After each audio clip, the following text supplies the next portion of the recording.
जैन दर्शन का ये लोकोत्तर शिविर और अष्टांगिका जैसा लोकोत्तर महापर्व इन दोनों के संगम में और अनायास ही जैसे सोमवार और अमावस्या का योग बन जाता है और उसे सोमवती अमावस्या कहते, उसी तरह ये एक सुयोग बन गया है। उसका अर्थ यह है कि इन दो मंगल अवसरों को पाकर हम भी उस मांगलिक कार्य के प्रति जिसकी हम चर्चा कर रहे हैं दुगने उत्साह से प्रवर्तित हों। ये उसका अर्थ हुआ। सबसे पहली चर्चा हमने अपने शिविर के विषय जैन दर्शन और व्यक्तित्व विकास, क्योंकि विषय काफ़ी सुंदर था इसलिए अपना मन भी उसमें काफ़ी रमा। मुझे तो कहने का उत्साह काफ़ी रहा, सुनने वालों को आलस्य भी आ गया सुनते सुनते। तो कहाँ तक सुने, लेकिन इस संबंध में मैं एक महत्वपूर्ण बात यह कहना चाहता हूँ कि जब तक हमें उस पृष्ठभूमि का, उस तैयारी का पता ना हो कि जिसके होने पर हमारा वो महान कार्य सम्यक दर्शन और आत्मानुभूति जैसा व्यक्तित्व विकास का पहला चरण संपन्न होता है, तो उसकी तैयारी और विशुद्धि का यदि हमें परिज्ञान ही न हो, बहुत सी बातें, बहुत प्रकार की विशुद्धियाँ, बल्कि जितनी नहीं चाहिए उससे भी अधिक विशुद्धि हम प्राप्त कर लें, लेकिन जो चाहिए वह विशुद्धि प्राप्त न करें तो सम्यक दर्शन की आशा केवल दुराशा है। इसलिए उस विषय को विस्तार देना स्वयं मुझे भी उचित लगा, आप लोगों को जैसा भी लगा, लेकिन मैंने उसको इसलिए अधिक महत्व दिया। और विशुद्धि का हमारा जो क्रम है विशुद्धि का, वह जीवन में सचमुच अक्रम होता है। कोई काम, कोई विशुद्ध काम, शुभ कार्य, शुभ भाव तो हम इतना बढ़ चढ़कर करते हैं कि जिसकी आवश्यकता नहीं होती, और कुछ इतना हीन करते हैं कि जिसके होने पर हमारा वो जो सर्वप्रथम कर्तव्य है, सर्वप्रथम जो महत्वपूर्ण ध्येय है सम्यक दर्शन, वो रुक जाता है। तो ये जो अक्रम त्याग है हमारा, यह भी एक बहुत बड़ी बाधा है। उदाहरण के लिए हमारे जीवन में तो बहुत काम होते ही हैं, लेकिन बहुत सजीव उदाहरण और सटीक उदाहरण द्रव्यलिंगी मुनिराज का है कि वे शुभ भाव में काफ़ी ऊंचे पहुंच जाते हैं। एक हरी घास का तिनका भी जीवन में उनके निमित्त से नहीं टूटता। चित्त में इतनी ज़्यादा करुणा और पद पद पर इतना यत्नाचार कि मेरे निमित्त से किसी जीव का घात न होने पावे। शुभ भाव की, मंद कषाय की इतनी उच्च कोटि की प्रवृत्ति होने पर भी जो पहला चरण है सम्यक दर्शन, उससे ही वे वंचित रहते, वो भी नहीं हो पाता। तो जैसे किसी पैदा हुए बालक को ABCD और AI पढ़ाए बिना हम कुछ शब्द रटा देते हैं और फिर मेहमानों के सामने उसका गौरव बढ़ाते। पानी का गिलास हो तो उससे पूछा जाए तो बोलो बेटा ये क्या है, तो वो कहता वाटर। और ये क्या है कि ये फिंगर, और ये क्या है कि ये नोज, और ये क्या है कि ये आईज, और ये कि ये ईयर। इस तरह वो कर लेता है, लेकिन वो एक अक्षर भी लिख सकता है। तो इसी तरह है, ये बड़ी बड़ी विशुद्धि प्राप्त कर लेने पर भी, जिस छोटी विशुद्धि के होने पर ही काम हो जाता है, ऐसी कमियां हमारे जीवन में बहुत रहती। हम करते हैं ना, जिस रोज़ पूजा करता है कोई, करना भी चाहिए, कोई दिक्कत नहीं है, बहुत ही अच्छा है। अष्टमी चतुर्दशी का उपवास करता है, हरी वगैरह का बहुत त्याग करता है, ये सब कुछ करता है। लेकिन जिस वास्तविक विशुद्धि की हमने चर्चा की, वो विशुद्धि नहीं आने पाती, उससे आगे बढ़ चढ़ कर आ गई। वह सम्यक दर्शन पाने वाला जीव अगर अष्टमी चतुर्दशी का उपवास न करे तो सम्यक दर्शन नहीं होगा, ऐसा बिल्कुल नहीं है। क्योंकि वह वहाँ इतना आवश्यक नहीं। करे तो अच्छा है, लेकिन करे क्रम से, ये वहाँ पर आवश्यकता है। मैंने विशुद्धि में क्रम होना चाहिए, इसीलिए हमने उसे 3 भागों में विभक्त करके उसकी चर्चा की थी। और कल तो सम्यक दर्शन का जो वास्तविक स्वरूप है उसकी रात को चर्चा की। बातें तो और भी बहुत हैं, पर उसके साथ, सम्यक दर्शन के साथ ही उत्पन्न होने वाला जो सम्यक ज्ञान है, उसके लिए विशुद्धि किस प्रकार की होनी चाहिए कि सचमुच तो सम्यक दर्शन के लिए जो शुभ भाव भूमि होती है, वही शुभ भाव भूमि सम्यक ज्ञान के लिए होती है।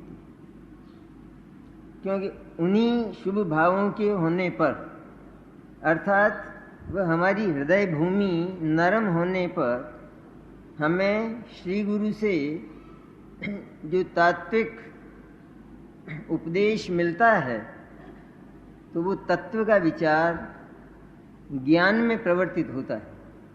लेकिन होता तभी है कि जब वो विशुद्धता हो पास में। अगर चित्त भूमि इतनी नरम ना हो तो प्रथम तो उसे तत्व की बात सुहाती नहीं। अगर सुन भी लेता है कदाचित बैठकर, शर्म से या कोई दैनिक कर्तव्य से, किसी कारण से, तो समझ नहीं पाता, उसमें उसको मिठास नहीं लगता उस चर्चा में। और यदि कदाचित सुन भी ले तो समझता नहीं है, तो विचार करना और निर्णय पर पहुंचना ये तो असंभव बात है। इसलिए जिस विशुद्धि की हमने चर्चा की, वही विशुद्धि सम्यक ज्ञान के लिए भी आवश्यक है। यद्यपि ये 2 न्यारे न्यारे गुण हैं और दोनों 2 गुणों की न्यारी न्यारी पर्याय हैं, वो भी हमारे चित्त में उनका स्वरूप बैठना चाहिए। सम्यक दर्शन वो श्रद्धा गुण की पर्याय है। श्रद्धा नाम का गुण वो आत्मा में है, वो और किसी अचेतन पदार्थ में नहीं होता। इसी तरह ज्ञान नाम का गुण वह भी किसी अचेतन पदार्थ में नहीं होता। इन दोनों का एक सुमेल ऐसा है, बल्कि मैत्री ऐसी है कि जिस समय सम्यक दर्शन का जन्म होता है उसी समय सम्यक ज्ञान का जन्म होता है। जब सम्यक ज्ञान का जन्म होता है उसी समय सम्यक दर्शन का जन्म होता है। इसलिए विशुद्धि का प्रकार तो एक ही हुआ, उसमें कोई नई विशुद्धि नहीं लानी पड़ती।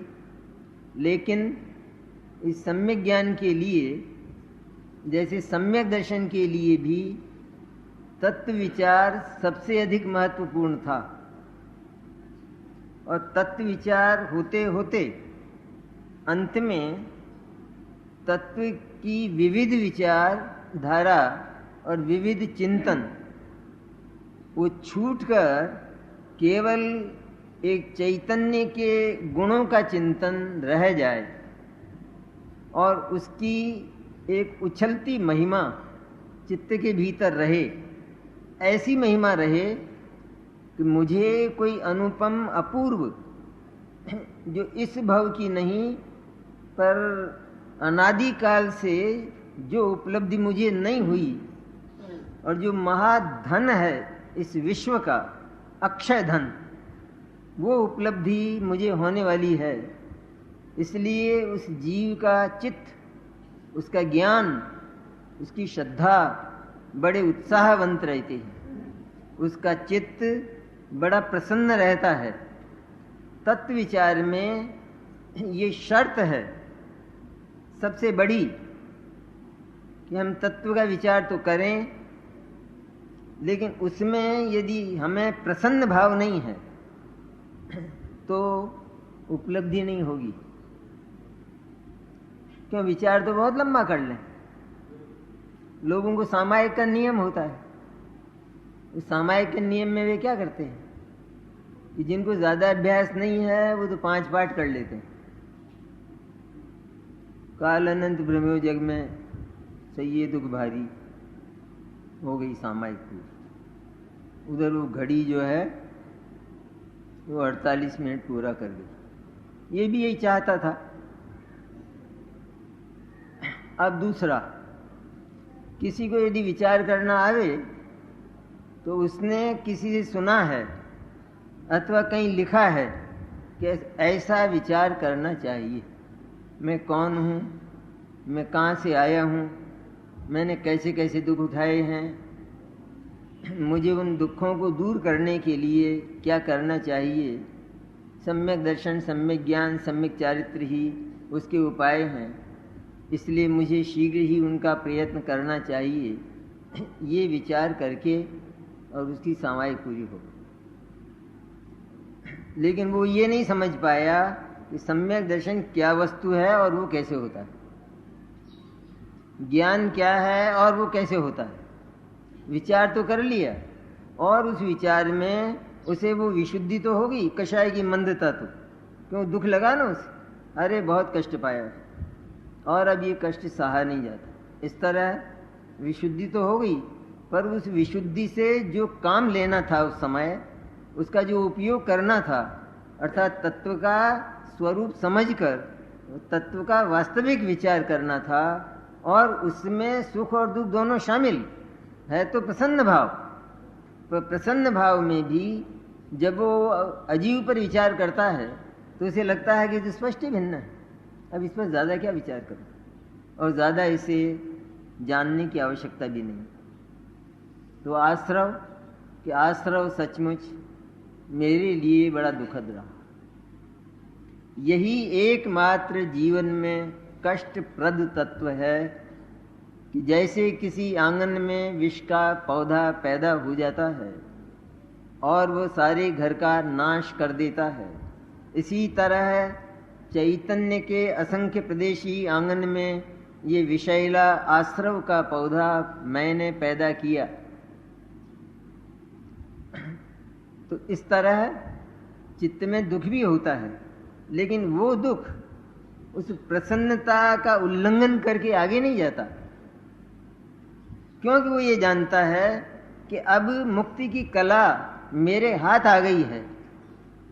इसलिए दुख भी अगर हो तो वो हल्का होकर अंत में वो संवर, निर्जरा और मोक्ष का विचार करता है, और फिर उसके आगे इनका भी विचार छोड़कर कि ये भी तो सारे के सारे केवल उस चैतन्य के ही आश्रित हैं,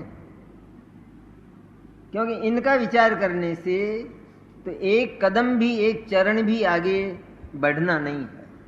इसलिए केवल शुद्ध चैतन्य ही मैं हूं, यह चिंतन प्रसन्न भीतर से, ऐसा प्रसन्न के जैसे कोई महानिधि मिलने वाली है, जैसे कोई लॉटरी मेरे ही नाम से खुलेगी, ऐसी महानिधि मिलने वाली है। इतनी प्रसन्नता कष्टों के वातावरण में भी हो, नरक में भी हो।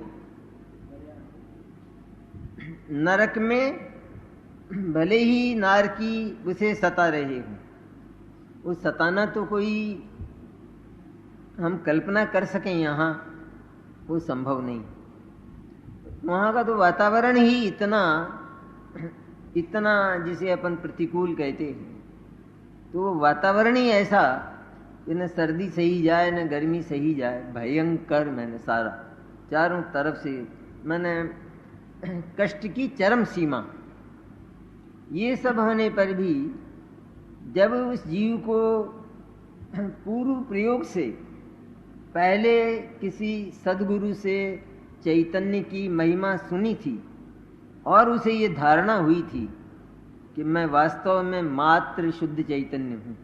ये जो वेश हैं तरह तरह के, ये वेश मैं पहनता हूँ और जब ये जर्जर होते हैं तो उतार देता हूँ, लेकिन शुद्ध चैतन्य उतना का उतना बना रहता है। आदमी नए कपड़े पहनता है, पुराने हो जाने पर उतार देता है, आदमी वही का वही। इस तरह अनेक वेश, परिणामों के भी वेश, वो भी वेश है। अभी वो आया और फिर बदल कर दूसरा आया। ये सब होने पर भी मैं चैतन्य वही का वही हूँ, अक्षय और अनंत निधियों का ढेर। इस पर जब उसका प्रसन्न चिंतन चलता है, उन कष्टों के बीच में भी कहने के लिए बाहर से वो कष्ट, भीतर ज्ञान की महिमा देखें। ज्ञान वो कितना शक्तिशाली है, देखना यह है। हमारा जो ज्ञान है हमारे पास, मति ज्ञान और श्रुत ज्ञान, उसमें श्रुत ज्ञान ये काम करता है, और उस श्रुत ज्ञान की ताकत को हम समझ नहीं पाते।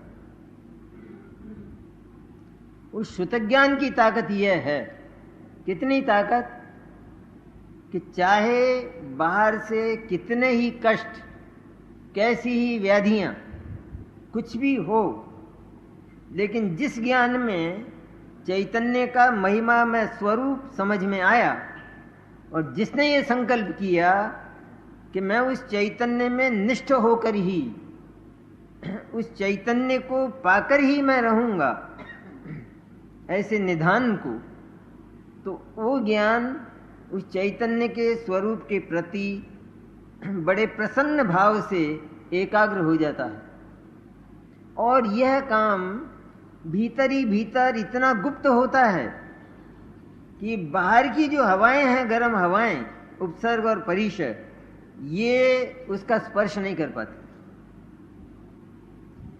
और उस प्रसन्न भाव में, उत्साह भाव में वो चैतन्य की अनुभूति कर लेता है, कष्ट केवल बाहर रह जाते।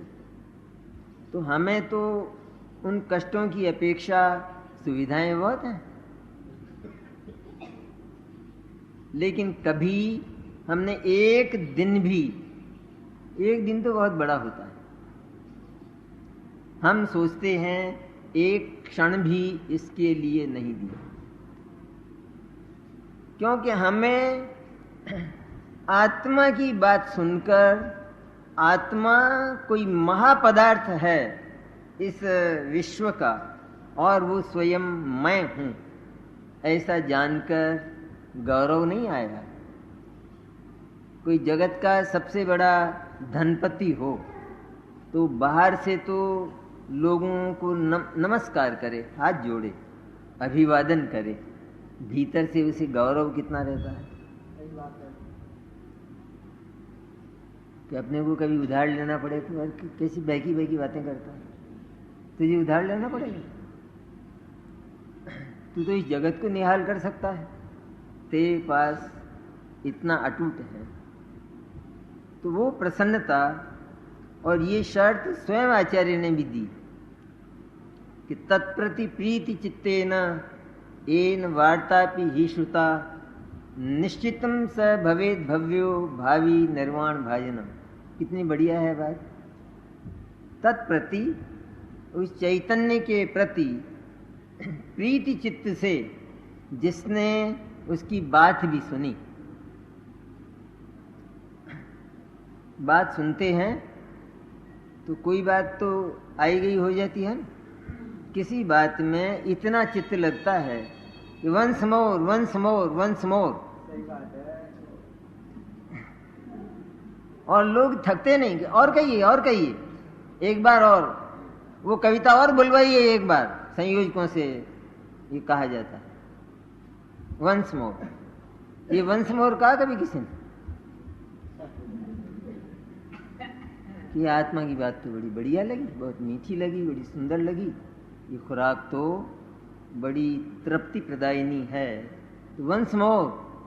अरे क्या हो गया ना, सुनते सुनते 15 दिन तो हो गए, क्या वंस मोर। और नहीं क्या धंधा दूसरा, जहां और धंधे की बात है वो तो अभी जैन दर्शन का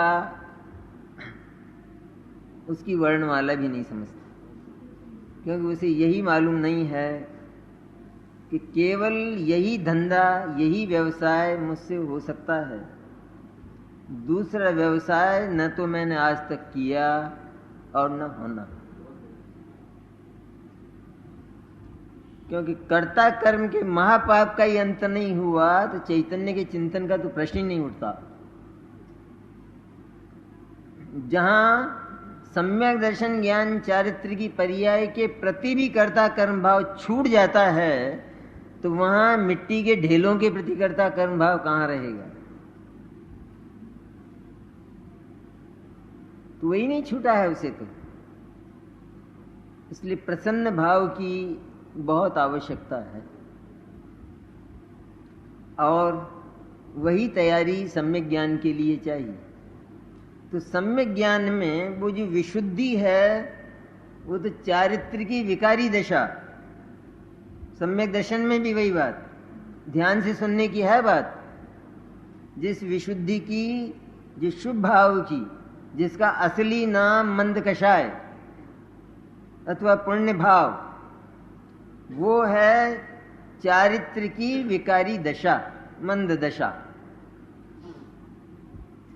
उस विशुद्धि के होने पर हम जो ज्ञान का उपयोग करते हैं, सद्गुरु से तत्व का स्वरूप सुनकर उसमें भी मुख्य रूप से चैतन्य सत्ता का स्वरूप सुनकर उस पर जो विचार प्रारंभ करते हैं, वो काम उस विशुद्धि का नहीं है, वो काम ज्ञान का है। क्यों नहीं है उस विशुद्धि का? वो जो पुण्य भाव है, वो पुण्य भाव विचार क्यों नहीं कर सकता सात तत्व का? क्यों नहीं कर सकता? क्योंकि आत्मा के पास जानने के लिए एक गुण विद्यमान है, ज्ञान गुण, और प्रति समय उसकी क्रिया हो रही है। तो जब ज्ञान गुण को हमने जानने का विभाग सौंप दिया और वह सब कुछ जानता है, उसमें सब कुछ जानने की ताकत है, तब फिर दूसरे गुण के पास भी यही काम हो तो ज्ञान क्या काम आया? इसलिए चारित्र की वो पुण्य रूप जो विकारी दशा है, पाप रूप दशा, तो उसकी तो हम चर्चा ही नहीं कर रहे। लेकिन वो जो विकारी दशा है, देव पूजा, गुरु उपासना, स्वाध्याय, संयम, तप, दान, सच्चे देव शास्त्र गुरु की भक्ति, श्रद्धा, अभक्ष का त्याग, अन्याय का त्याग, और जो हमने चर्चा की, किसी ने तो मजाक में ली होगी, किसी ने उसके महत्व को समझा होगा। तो वो जो विशुद्धि है, वह विशुद्धि चारित्र की दशा है, विकारी। तो चारित्र की वो विकारी दशा तो जानने का काम करती नहीं, लेकिन चारित्र की निर्विकारी वीतराग दशा वो भी जानने का काम नहीं करती, क्योंकि उधर जानने वाला, जानने का जो विभाग है वो ज्ञान के पास है। इस तरह आत्मा के अनंत ही गुणों के विभाग बटे हुए हैं। तो ज्ञान जब जानने का काम कर रहा है तो पाप और पुण्य जानने का धंधा क्यों करेंगे? क्यों करेंगे? जैसे एक व्यक्ति गाता है और वो जानता है, उस गीत को जानता है, उस गीत का अर्थ जानता है, सब जानता है, तब सितार को क्या जरूरत है? भले ही सितार वैसा ही स्वर करे, लेकिन वो जानती तो नहीं है।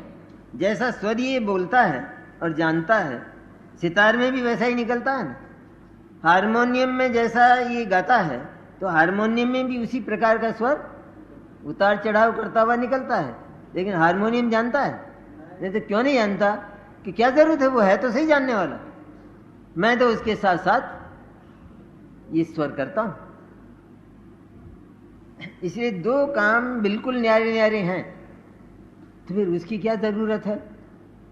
ये ज्ञान सीधा तत्व विचार क्यों नहीं करने लगता उस विशुद्धि के बिना? जब वो विशुद्धि ज्ञान की पर्याय नहीं है, ज्ञान से न्यारी चीज है और विकार है, फिर भी उसकी इतनी जरूरत क्यों कि उसके होने पर ही श्रद्धा और ज्ञान ये काम करते हैं? क्या आवश्यकता है?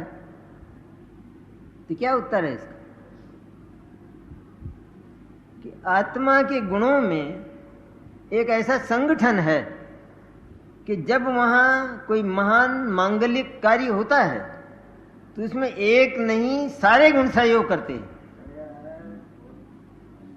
तो चारित्र वो अपने रूप में सहयोग करता है। चारित्र का अभी जन्म नहीं हुआ है, अभी तो सम्यक दर्शन और आत्मानुभूति का भी जन्म नहीं हुआ है, लेकिन ये पुरुष उसकी तैयारी में है, इसलिए इसको सब चारों ओर से सहयोग करते हैं। तो चारित्र अपने रूप में सहयोग करता है, अर्थात वह उसकी दो दशाएं हैं। एक तीव्र दशा, तो तीव्र दशा भट्टी जैसी कि जिसमें अगर रोटी डाल दी जाए तो फिर निकलेगी नहीं, कोयला होकर निकलेगी। तो एक तो वो दशा, और एक चूल्हे जैसी दशा कि जहां रोटी डाली जाए तो सिक्कर निकलेगी और धुआं चलता रहेगा, थोड़ा थोड़ा निकलता रहेगा। वो निकलता रहेगा, वो अग्नि से और रोटी से बिल्कुल भिन्न दशा है, अलग प्रकार का तत्व है, पर वो उसका निकलना रोटी के बनने में बाधक नहीं है। और वो स्त्री इतनी चतुर होती है कि वो धुआं निकलने पर भी रोटी को धुआंमय नहीं होने देती, और अगर धुआंधार हो तो वो रोटी धुएं से लिप्त हो जाती। तो रोटी बनने में वो सहयोग है कि नहीं? एक प्रकार का कि निकलता तो है, लेकिन ऐसा निकलता है कि जिससे बनने में बाधा नहीं आती और सुंदर बनता। इसी तरह विशुद्धि विकार तो है, लेकिन वो ऐसा विकार है कि जो सहयोग करता है, बाधा नहीं डालता। इस तरह सारे ही गुण वो एक साथ उस सम्यक दर्शन के लिए, क्योंकि वह एक जीवन का महान मंगलाचार है, मंगलोत्सव है वो सम्यक दर्शन। ये तो जिसको सम्यक दर्शन हुआ हो वो जानता है कि वो सम्यक दर्शन के उत्पन्न होने का और अनुभूति का जो क्षण था वो सचमुच उस समय में बिल्कुल सिद्ध था।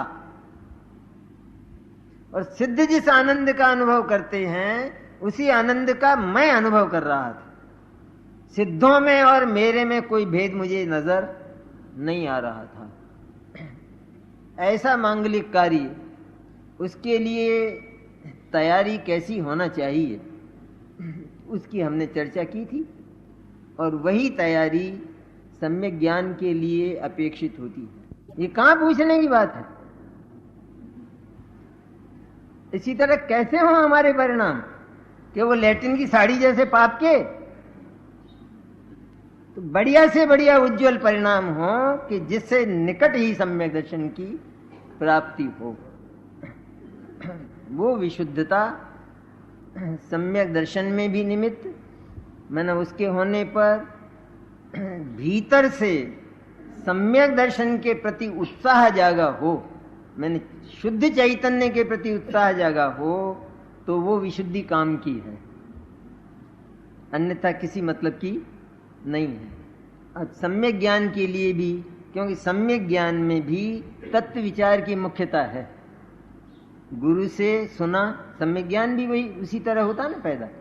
वैसे जिनवाणी आदि निमित्त हैं, पर ये चर्चा हमने की थी कि अनादि का जो अज्ञानी है, जो आत्मा के स्वरूप से, तत्वों के स्वरूप से अपरिचित है, वो यदि जिनवाणी में ये तत्व का स्वरूप और आत्मा का स्वरूप पढ़े तो उसे समझ में नहीं आएगा, बल्कि उसका जो मताग्रह और दुराग्रह है पुराना, वो पुष्ट होता है। तो जिनवाणी भी उसके अज्ञान को पुष्ट करने में निमित्त बन जाती है। अब ये जिनवाणी क्या करे? निमित्त मैंने क्या, सबने पढ़ा होगा ना कक्षा में कि जिनवाणी निमित्त बनी कि नहीं बनी। अरे साहब, जिनवाणी को निमित्त कहते हो क्या? जैसे भगवान की प्रतिमा चांदी की हो और किसी को चुराने का भाव हो जाए तो निमित्त कौन है?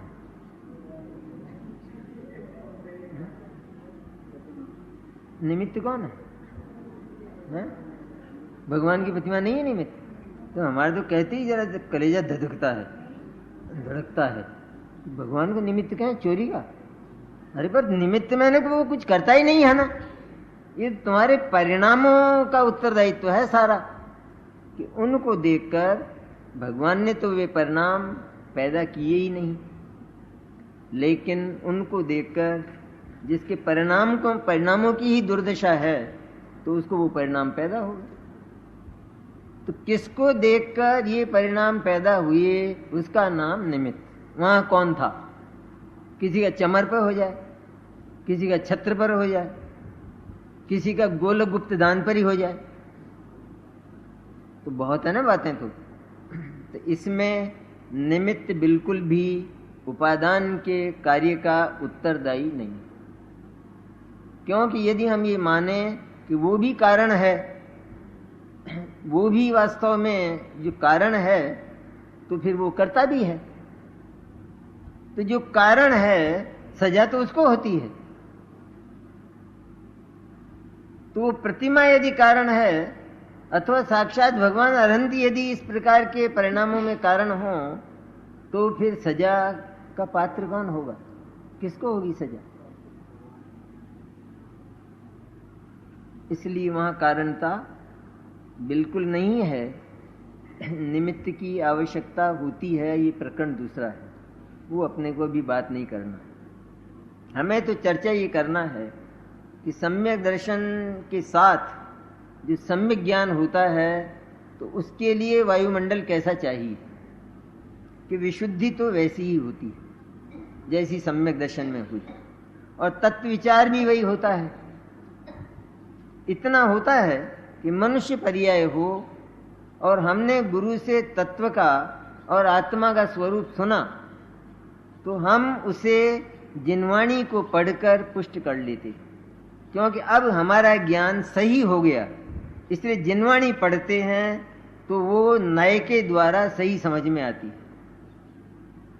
पहले हमारा ज्ञान मिथ्या था, तो जिनवाणी पढ़ने पर भी वो बिल्कुल उल्टा समझ में आता था। देखो ये लिखा है ना, निमित्त से होता है काम, और ये कर्म भ्रमाते हैं, ऐसा जिनवाणी में बहुत साफ आया, बहुत, कि ये कर्म का ही खिलौना है, कर्म ही से ले जाता है, खिलाता है, पिलाता है, 84 में परिभ्रमण कराता है, ऐसा बहुत आया। दर्शन मोह के उदय से मिथ्या दर्शन होता है, चारित्र मोह के उदय से राग द्वेष और पाप पुण्य होते हैं, ये नहीं आया जिनवाणी में, बल्कि वो कराता है, इन शब्दों में आया। तो निमित्त को भी हम करने के रूप में तो दिन भर बोलते हैं, लेकिन बोलने पर भी जो इस बात को समझता है तो वह उस निमित्त को कारण और कर्ता नहीं मानता, इसलिए उसका उस निमित्त पर वजन नहीं होता। फलस्वरूप अज्ञानी को निमित्त पर जो तीव्र क्रोध और गहरा क्रोध आता है वो ज्ञानी को कभी हो ही नहीं सकता। कितना लाभ होता है निमित्त उपादान के जानने से। जिसने निमित्त को भी अपने उपादान के कार्य में कारण अथवा कर्ता के रूप में सम्मिलित किया तो साझेदार हो गया ना, पार्टनर हो गया।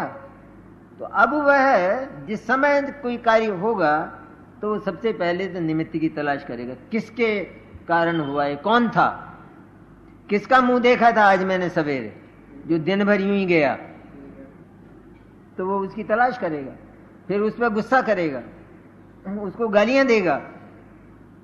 और निमित्त से विश्वास उठ जाने पर निमित्त के अस्तित्व को का स्वीकार ज्ञान में, लेकिन विश्वास उठ गया, अर्थात ये कारण और कर्ता बिल्कुल नहीं है। ऐसा होने पर वो निमित्त हो भले ही हमारे किसी भी कार्य में और परिणाम में, लेकिन क्योंकि हम उसे न कारण मानते हैं, न कर्ता मानते हैं, न प्रभाव करने वाला मानते हैं, न सहयोग करने वाला मानते हैं, इसलिए जिस समय कोई काम होता है तो उसके पूरे उत्तरदायी हम अपने आप को मानते हैं, तो निमित्त पर से वजन उठ जाता है। फलस्वरूप क्रोध मान माया लोभ आदि भी उस निमित्त पर उस तीव्रता से नहीं होते। जो बच जाते हैं वे होते तो हैं, तो निमित्त पर भी क्रोध तो आ जाता है, आता है, लेकिन उतना गहरा उस ममत्व पूर्वक वो क्रोध नहीं आता। इसलिए क्रोध ममत्व टूट जाने पर निमित्त के प्रति कारणता और निमित्त के प्रति कर्तापन टूट जाने पर जो क्रोधादि हैं उनकी भी मूल शक्ति टूट जाती है। जैसे किसी की रीढ़ की हड्डी टूट जाए, बहुत दुष्ट हो आदमी, और उसकी रीढ़ की हड्डी टूट जाए तो क्या दम रहा बोलो, न उठ सकता है न बैठ सकता है, हाँ थोड़ा चल फिर लेता है। इसी तरह ये जो मूल रीढ़ है, ये कर्तापन और कारणता, तो ये टूट जाने पर निमित्त के प्रति सचमुच हमारा संभाव हो जाता है। क्रोध आता है तो इस तरह आता है कि जैसे एक अध्यापक को शिष्य पर आता है, संभाव है या विषम भाव है, और क्रोध आ रहा है और उसे पीट रहा है, दंड दे रहा है, दया नहीं आ रही है, वो रो रहा है, पक्षपाती है। तो कहां से देख रहे हैं हम? क्रिया से अगर देखें तो ऐसा लगेगा कि बड़ा दुष्ट है मास्टर, दया नहीं आती, बेचारा बिलक बिलक के रो रहा है। और अध्यापक को पुण्य हो रहा है पाप हो रहा है?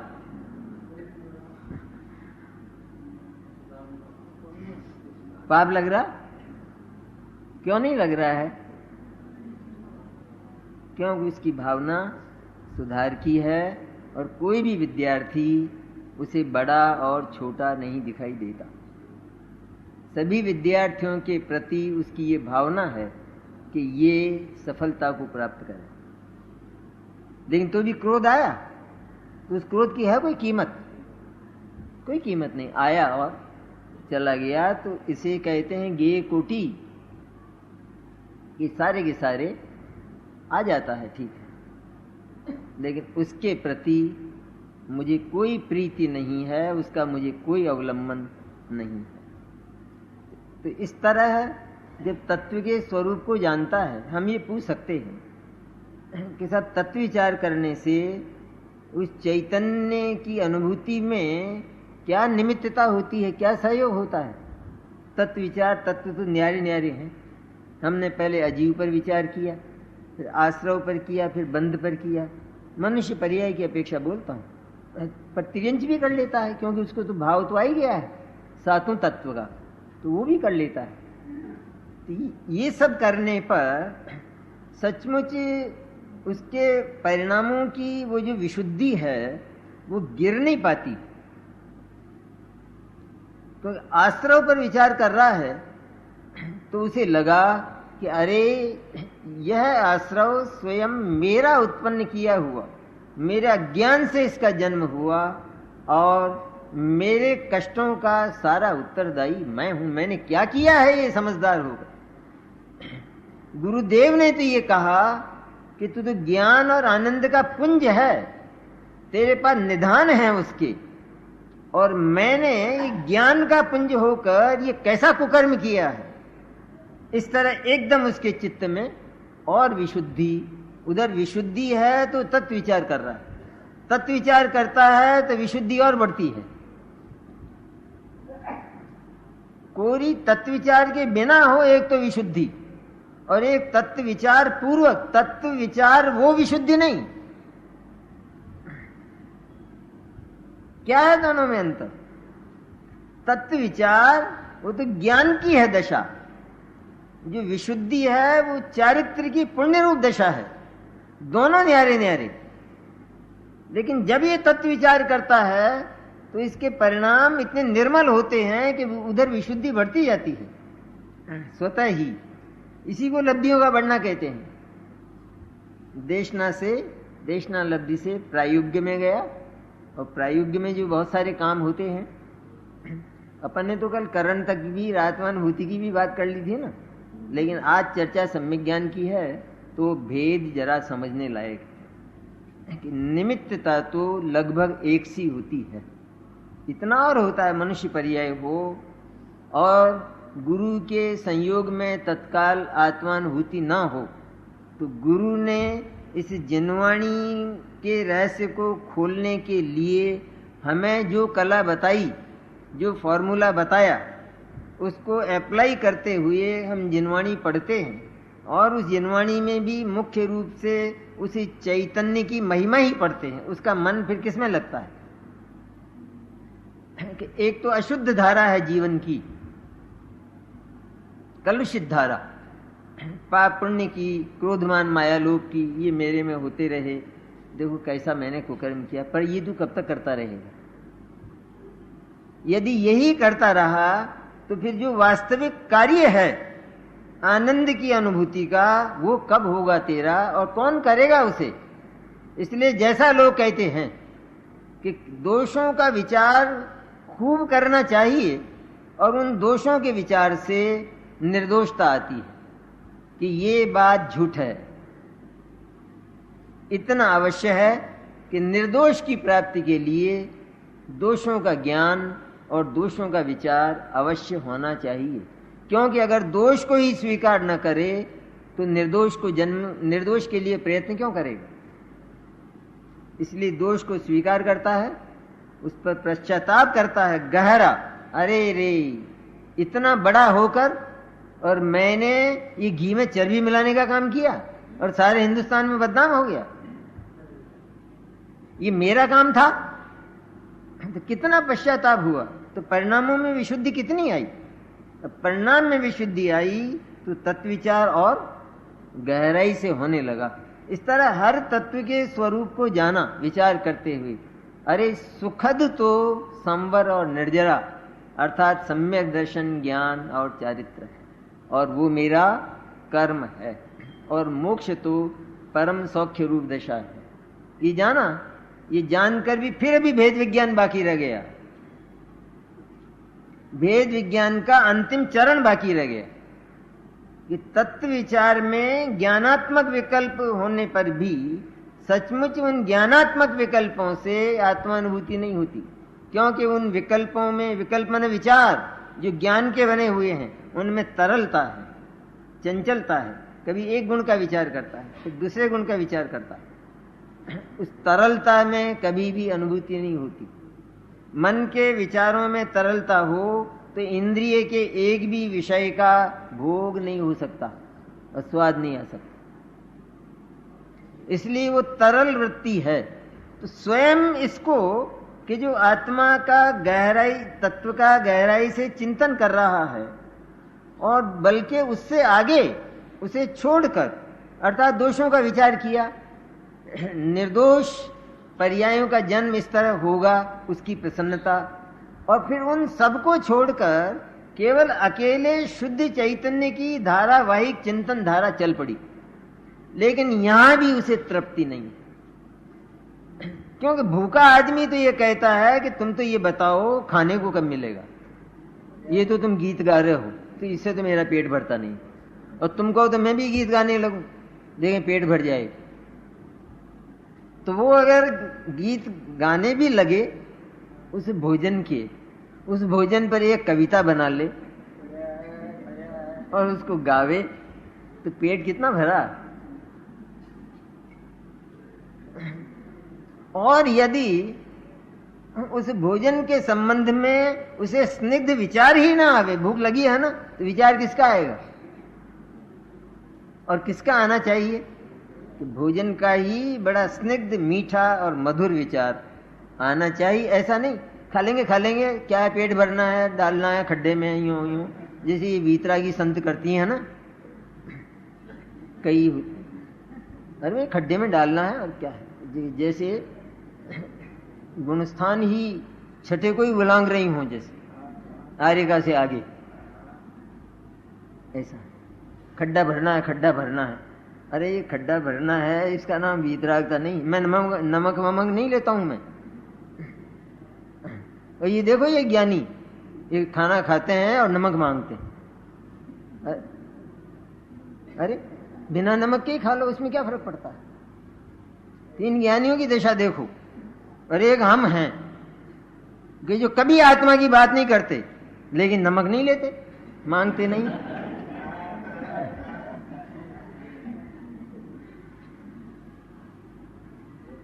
कितना बड़ा है ये, कितना बड़ा है। जैसे एक विद्यार्थी को खेल में तो टॉफी मिलती और उधर पेपर में 0 आता है, बोले कितना बड़ा काम करता है ये।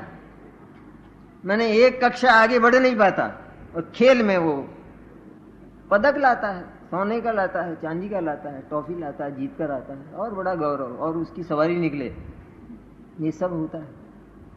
लेकिन कार्य कौन सा? असली कार्य है वो काम तो किया नहीं। तूने नमक खाया अथवा नहीं खाया, मांगा अथवा नहीं मांगा, इसमें धरा क्या है? इसमें क्या रखा है? सचमुच तो जो तेरा प्राण है, जो तेरा जीवन है, जिससे तुझे जीना है, जिसके सहारे, वही यदि तेरी समझ में, उसका स्वरूप ही यदि तेरे ज्ञान में नहीं आया और उसका महत्व, अपने अस्तित्व का महत्व तुझे नहीं लगा, तो ये नमक और शक्कर का नाटक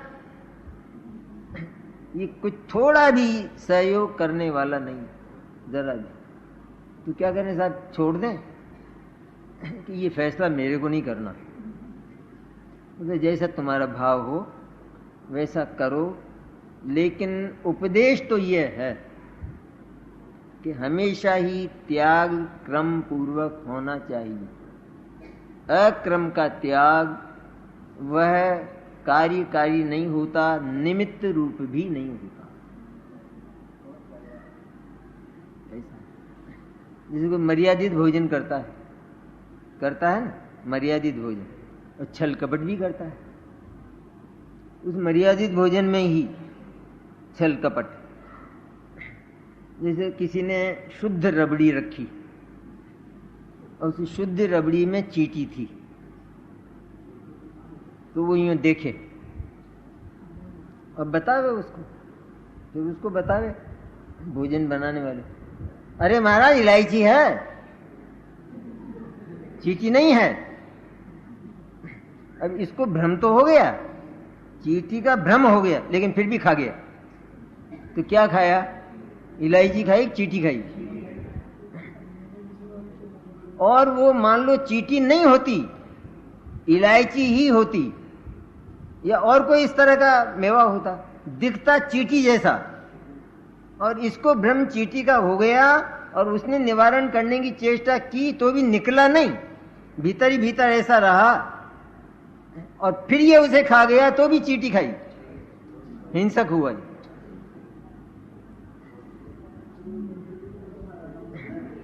तो ये तो सब कर लेता है। विधान करे सिद्ध चक्र, जिसमें 8 बजे से शाम को 5 बजे तक खड़ा रहे, लेकिन इसको कहे कि 2 मिनट आत्मा का चिंतन करो, वो मेरे से नहीं होता है जी। आत्मा फात्मा का चिंतन वो नहीं होता है मेरे से। उसमें चित्त जना किधर जाता है, इधर जाता है, उधर जाता है, इधर यहाँ भगवान के गीत गाते हैं और मन लगा रहता है बस, और क्या है। तो मुख्य चीज से तो वंचित रहता है। इसलिए सम्यक दर्शन के समान सम्यक ज्ञान का जो साधन है वह भी वास्तव में तत्व विचार है, और दोनों के स्वरूप का जो अंतर है वो भी समझने लायक है। उसकी बात फिर आगे करेंगे।